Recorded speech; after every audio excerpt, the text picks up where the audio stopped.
Olá, investidor. Depois de forte alto, o Bitcoin praticamente devolve todo o movimento. Quase US$ 1 trilhão saíram do mercado de renda variável no dia de hoje. Há 4 dias do pleito eleitoral norte-americano e Donald Trump segue na frente. Essas notícias e a melhor análise do mercado cripto você só vê aqui. Eu sou o MacV e muito bem-vindo ao Filosofia de Mercado.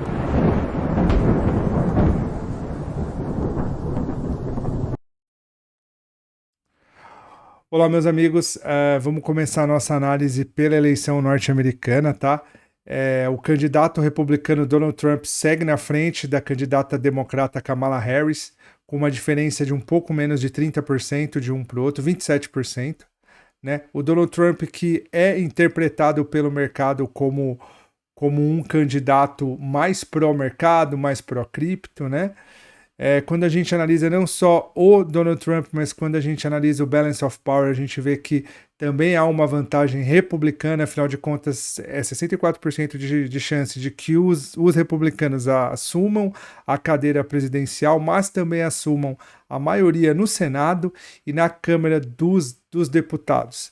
Para os republicanos isso é muito bom, porque como a gente sabe, em todo o país democrático, quando o Senado e a Câmara têm o mesmo partido, né? Fica muito mais fácil desse partido, né, do partido que está no poder, aprovar medidas, levar à frente os seus ideais, as suas ideias. Então, para quem espera e para quem acha que o Donald Trump é o melhor candidato para o mercado, o cenário é excelente. Vamos analisar um pouquinho também as notícias de hoje. Essa notícia eu achei extremamente interessante, tá? Essa notícia do Binance Square, quando a gente olha, eles falam, né, que 953 bilhões de dólares saíram do mercado de renda fixa norte-americano. Quando a gente analisa o termômetro no FINS, aqui a gente vê exatamente isso, olha. Quando a gente analisa as Magnificent Four, né? A Microsoft, Apple, Google, Meta, Amazon, Tesla e Nvidia, a gente vê que todas estão vermelhas, né? Vários setores vermelhos, o setor de semicondutores, de software, de consumo, de internet. Os melhores setores no dia de hoje foram aqueles setores que protegem mais, né? Como utilities e energia. Então isso daqui mostra o quanto o dia de hoje foi baixista. Quando a gente analisa o S&P 500, a gente vê o mesmo cenário, olha. O S&P 500, que ontem estava próximo das médias móveis, no dia de hoje fez um gap de fuga e fez uma barra elefante muito grande em direção a esses últimos topos aqui que foram rompidos e que agora se tornam resistência, né? Se tornam suporte, desculpa, né? Essa força vendedora pode sim, né, jogar o preço até essas regiões aqui, nada que altere a tendência do S&P 500, mas, né, a gente acredita que um movimento um pouco mais suave seria o ideal, né?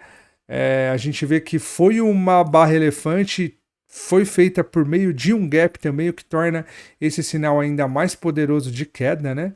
Então, vamos prestar atenção e vamos ver qual será a reação do mercado nesses próximos dias. Uma outra notícia muito interessante em relação ao Halloween, né? Essa daqui eu trouxe mais por uma questão de a gente degustar, vamos dizer assim, o Bitcoin, ou o momento que o Bitcoin está, tá? Mas aqui eu achei muito interessante porque ele trouxe aqui os preços do Bitcoin em cada Halloween, né? Então, em 2010, o Bitcoin estava em 0,20 cents e agora, né, 14 anos depois, o Bitcoin está em 72 mil dólares, ou seja, se aqui tivesse R$ 1, ele estaria em 72 vezes maior, né? Vamos fazer isso daqui vezes 5, dá mais de 360 vezes. Isso mostra o quão poderoso o Bitcoin se tornou ao longo desses anos e o quanto ele se torna promissor ainda. Afinal de contas, não só eu, não só você, mas muita gente acredita e confia que o Bitcoin vai pegar o bull run e vai atingir novas máximas, quem sabe atingindo os 100 mil daqui a pouco, como a gente fez a análise acreditando que ele vai para 98 mil agora em maio, mas tem muitas pessoas no mercado que acreditam na região de 100 mil dólares, de 200 mil dólares. Já ouvi dizer até em 3 milhões de dólares para o Bitcoin. Mas e aí, o que você acha? Será que o Bitcoin bate esse número? Será que a gente chega lá? Deixa os seus comentários aqui no vídeo, se inscreve no canal, deixa o seu like e bora continuar as nossas análises. Hoje foi um dia também de notícias, né? Esse movimento baixista que a gente viu, eu não imagino que seja pelas notícias, até porque as notícias não foram tão negativas assim, né? Hoje, quando a gente fala de agenda econômica americana, nós tivemos o índice PCE, que nada mais é do que um índice que tem a ver com a inflação, né? Ele veio melhor do que o esperado, né? Então foi uma notícia positiva, né? O que não justificaria por essa notícia aquela queda no S&P 500. Quando a gente analisa os pedidos iniciais de seguro-desemprego, a mesma coisa, né? O projetado era 229 mil, veio 216. O que isso quer dizer? Quer dizer que menos americanos recorreram ao seguro-desemprego, ou seja, teve menos demissão, né? A economia parece que seguiu pujante, né? Então são notícias muito boas. Um último relatório positivo também foi o do Fed Balance, que não veio muito aquém do que era esperado. Então, quando a gente analisa o calendário econômico, não tem nada assim que poderia justificar aquela queda. A gente acredita que aquela queda seja a alocação de recurso mesmo, que acontece, que de tempos em tempos acontece. Hoje também foi um dia de calendário econômico, né? Daquelas empresas que a gente falou, né, sobre as Magnificent Seven, tanto a Apple quanto a Amazon emitiram balanço hoje, né? Quando a gente analisa o balanço tanto de Apple quanto de Amazon, a gente vê que a Amazon ela operou o dia negativo, né, seguindo aquela tendência de baixa, seguindo esses 1 trilhão de dólares que foi enxugado do mercado, mas logo após o fechamento do mercado no aftermarket, ela já está subindo praticamente 6%. Claro que com o impacto do balanço que ela emitiu, que o mercado entendeu positivo até certa forma, né? Quando a gente analisa Apple a gente vê que operou negativo, né? Operou com uma queda de 1,82%, e no aftermarket, por ter trago um balanço que não era aquilo que esperava, está caindo no after, não era aquilo que o mercado esperava, está caindo no after 1,84%, tá? Antes de entrar para as análises, ontem a gente deu uma passadinha naquela questão da demanda, né, por treasuries, aumentar a demanda por stablecoin, né? E a gente também falou um pouquinho sobre a questão de ter 2 bilhões de ordens de venda descoberta na região dos 74 mil dólares. Para esses dois assuntos eu vou fazer 2 vídeos separados, eu vou tocar nesses temas aqui, eu vou falar de uma forma bem abrangente, bem simplificada para que a gente entenda o que está acontecendo nesse cenário, tá? Então, muita gente ontem me questionou a respeito disso, eu recebi e-mail, recebi comentário falando disso. Então eu vou fazer esses 2 vídeos e ele vai ficar bem explicadinho e depois vocês me dão um feedback sobre o vídeo que nós faremos sobre esses 2 assuntos. Agora vamos para as análises de cripto, tá? Vamos começar analisando o S&P. O S&P a gente já deu aquele overviewzinho, né? Mas o S&P 500 vinha numa tendência de alta muito forte. Como a gente explicou, ele estava um pouco esticado, seria natural uma correção. A correção veio hoje, né? Poderia ter sido um pouquinho diferente, né? Poderia ter vindo com candles de queda, mas não, ela veio com esse gap de fuga, né? Esse gap que, né, por padrão, ele tende a iniciar um movimento forte de baixa, mas por mais que tenha sido um gap de fuga forte, ele já está próximo a essa região de topo que foi rompido, que agora é suporte. Então eu imagino que o preço se segure aqui. Se o S&P 500 quiser continuar subindo, ele tem que segurar aqui. Os agentes de mercado têm que fazer com que o preço pare aqui e a partir daqui ele retome a alta. Quando a gente analisa o Nasdaq, a gente vê a mesma coisa. O Nasdaq, que é um índice mais impactado, né, pela queda dessas ações aqui que foram listadas, que são as Magnificent Seven, são as 7 empresas de tecnologia, mas a gente vê que a queda foi muito parecida com a do S&P 500, né? Mas nada que altere a tendência primária nem de S&P 500 e nem de Nasdaq. Passado essas duas análises, vamos falar um pouquinho das criptomoedas. Vamos começar por Bitcoin, a nossa queridinha. Bitcoin fez a mesma coisa, né? Hoje teve um candle muito forte de baixa, um candle que eliminou praticamente toda a alta do dia 29, um candle muito forte. Bitcoin, se não tivesse tido esse evento, se ele tivesse caído de uma forma mais tranquila, seria perfeito, porque chegando nessas regiões aqui, ele vai abrir possibilidade de mais compras, né? A gente não sabe como é que vai ficar agora, afinal de contas, a barra de hoje foi muito forte. É uma barra que ela fez um engolfo em toda essa barra elefante de alta, se bem que nós falamos ontem que essa barra, pela característica de ser a quarta barra, pela barra ser maior do que as outras e por ser a quarta barra desse movimento, ela se caracterizava já como uma barra de possível exaustão, né? Mas uma exaustão que poderia, né, sofrer menos com essa queda de preços, né? Essa queda de preço foi bem expressiva, foi bem forte, a gente precisa esperar saber o que o dia de amanhã tende a fazer, o que o final de semana tende a fazer, mas se formos seguir a tendência, o ideal seria que o BTC parasse nessa região, consolidasse um pouco, fizesse um sinal de compra e a gente entraria com um objetivo inicial no 73 mil e depois para romper o topo histórico. Apesar daquele vídeo que nós vamos fazer falando sobre a parede de venda que tem aqui na região dos 34, mas vocês vão entender que não é tão negativo, essa notícia não é tão negativa quanto parece. Aguarde o vídeo. Vamos analisar agora Ethereum, né? Ethereum, mesma coisa, né? Ethereum estava há 5 dias de alta, hoje fez um candle muito forte de baixa, um candle que foi tão forte que ele engolfou praticamente os dois últimos candles, né? Do dia 30 e do dia 29, mas Ethereum não está numa boa posição nem para compra, talvez para venda, né? Porque ele está em uma tendência de baixa, a gente consegue ver isso daqui quando a gente diminui os candles pelo gráfico semanal, a gente vê que já pivotou, ele está consolidando embaixo dessa cabeça de pivô, ó. A gente vê esse pivô aqui em Ethereum, ó.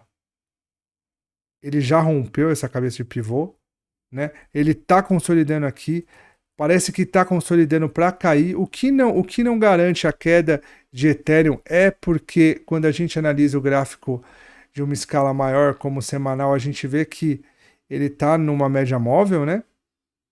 Mas quando a gente analisa o diário, a gente vê que ele está consolidado, que não tem para onde ele ir. O Ethereum, para ele nos dar um movimento de alta, o ideal é que ele rompa essa região aqui. Eu nem diria essa região, porque se ele romper essa, já vai ter um topo aqui. Então ele tem que romper essa região. Eu vou usar até um retângulo, que vai ficar mais fácil. Ele tem que romper essa região. Ele rompendo essa região aqui, ele rompendo essa região, ele descansando aqui seria um ponto ideal para a gente comprar. Aqui seria um ponto ideal para a gente comprar, né? Então a gente precisa esperar. Por enquanto, em Ethereum, nada a se fazer. BNP está na mesma condição, continua consolidado. Fez uma forte queda hoje, né? Que a gente está analisando o dia 31 ainda. Fez uma queda expressiva de 4% seguindo o movimento de Bitcoin, das criptos e do S&P 500. Mas de qualquer forma não há muito o que fazer em BNP, precisamos esperar, né? O ideal é que ele rompa essas regiões aqui, assim como Ethereum, rompendo essas máximas aqui. Vamos pegar os corpos reais, rompendo essa máxima e fazendo um movimento de queda aqui seria o ideal para a gente comprar BNP, com alvos primeiramente nesse topo e depois não haveria topos, então ele seguiria no bull run, numa alta muito forte. Vamos analisar agora Solana. Solana, que o pessoal falava uns dias atrás sobre um possível Cup and Handle, que nós falamos que não víamos esse Cup and Handle, ele fica muito mais visível no gráfico semanal. pela quantidade de candles, olha. Cup Handle é por causa desse movimento aqui, ó. Isso daqui e o handle. O que seria o Cup Handle?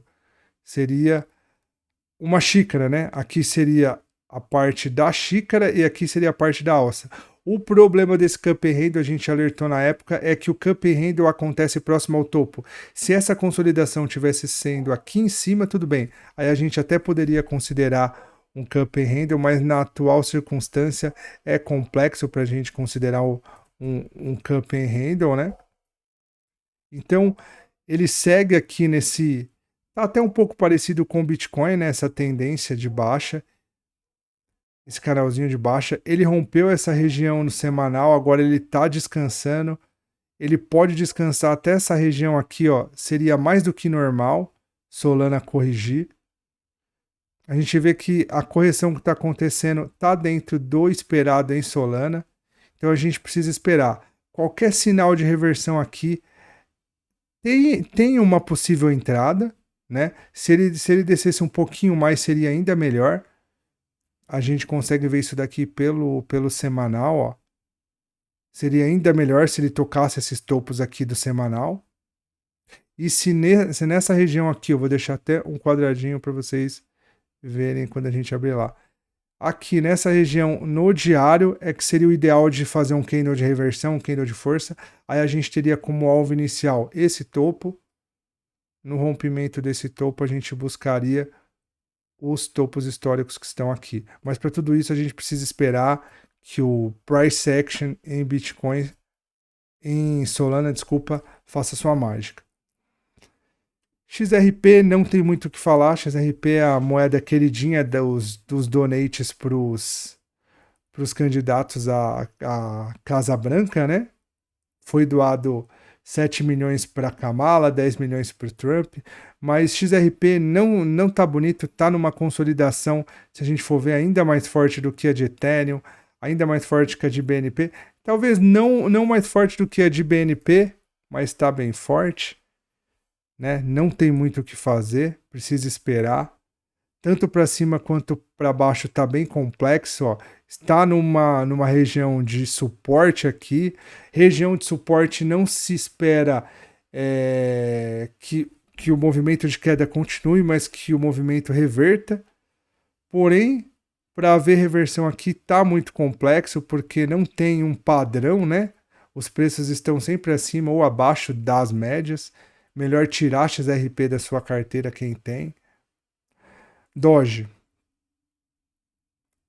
um criptoativo que estava muito bonito, né? Depois de Bitcoin, acho que se a gente fosse enumerar os mais bonitos é Tron, Bitcoin e depois Doge. Doge está muito bonito, né? Doge que fez esse rompimento aqui dessa cabeça de pivô, mas boa parte desse movimento ele devolveu, né? Esperar a Doge retornar até essa região aqui é mais do que necessário, não é nada que vai mudar a tendência, né? Principalmente se ele ficar acima dessas regiões. A gente vê que a correção de Doge está sendo mais fraca do que a do Bitcoin, ó. Olha como essa barra de Bitcoin foi praticamente do tamanho dessa. Quando a gente analisa Doge, a gente vê que precisou de 2 barras e ainda assim a gente vê que as quedas nem chegaram a tocar a média móvel de 9. Isso mostra o quanto o Dogecoin está forte. Isso daí é um conceito de análise técnica que não é dito em livros. Isso é a experiência que te traz, mas geralmente quando um papel sobe e quando ele cai devagar, quando ele cai de maneira menos intensa, isso intensifica a força da tendência prévia, né? Por exemplo, aqui nós tínhamos esse movimento de alta com uma correção agora extremamente fraca, ou seja, intensifica essa pernada de alta. O que isso quer dizer? Esse movimento fraco aqui, ele justifica um possível movimento de alta para duplicar o movimento anterior. Então, essa correçãozinha de Dogecoin tá boa, por quê? Porque ele tá caindo devagar, ele tá caindo sem força, isso mostra que os comprados têm mais poder, chegando nessa região aqui, e se mantiver nesse padrão de queda, sei lá, cair por mais 2, 3 dias, com certeza quando atingir essa região ele vai fazer um candle de reversão e esse candle vai possibilitar a gente buscar toda essa pernada de alta aqui para cima, o que vai poder levar o Dogecoin lá na região dos 121, né? 121 não, do 0,21, né? Ou até buscar o topo histórico. Tron, como eu falei para vocês, era mais forte, né? Eu acabei de explicar esse conceito para vocês de Doge. Olha só Tron, então, enquanto o Bitcoin fez essa barrona de baixa hoje, enquanto o Dogecoin fez essa barra média hoje, olha a barra que Tron fez, uma barra extremamente pequena, ou seja, nesse conceito de que o movimento de queda ele intensifica o de alta, a gente percebe o quanto a Tron tá forte, o quanto ela tende a, no próximo movimento de alta, vir com mais força, né? O ideal seria agora a gente esperar uma correçãozinha aqui até as médias móveis, quem sabe até essa região de topo anterior rompido. E a partir daqui, fazendo um candle de reversão, é um candle que vai vir para romper o topo histórico e seguir na alta. Só precisamos esperar que o price action faça os seus movimentos. Quando a gente analisa Cardano está numa situação muito parecida com o XRP, né? Tá numa consolidação, não tá bonita, tá em topos e fundos descendentes, parou a tendência de queda e consolidou, não há muito o que fazer. Cardano, o ideal é esperar, né? De todas as criptos que a gente falou, o que chamou a atenção e que a gente precisa ficar esperto é Bitcoin, é Doge e é Tron, sendo que das três a Tron está muito forte. Então, se a gente tiver que esperar, se a gente tiver que monitorar, vamos concentrar nossas atenções e o nosso capital para esses três ativos, que é o que tende a trazer melhor retorno no curto, médio, de curto para médio prazo, né? Então, pessoal, por hoje é só. A gente fica por aqui. Como eu falei, eu vou fazer os 2 vídeos aí para a gente falando desses assuntos, né? Tanto sobre a questão das stablecoins e dos treasuries, quanto essas vendas a descobertas na região de 74 mil, tá? Então, eu espero que vocês continuem acompanhando. Muito obrigado por terem ficado até aqui. Peço que vocês se inscrevam no canal, que comentem no vídeo, tá bom? E até uma próxima.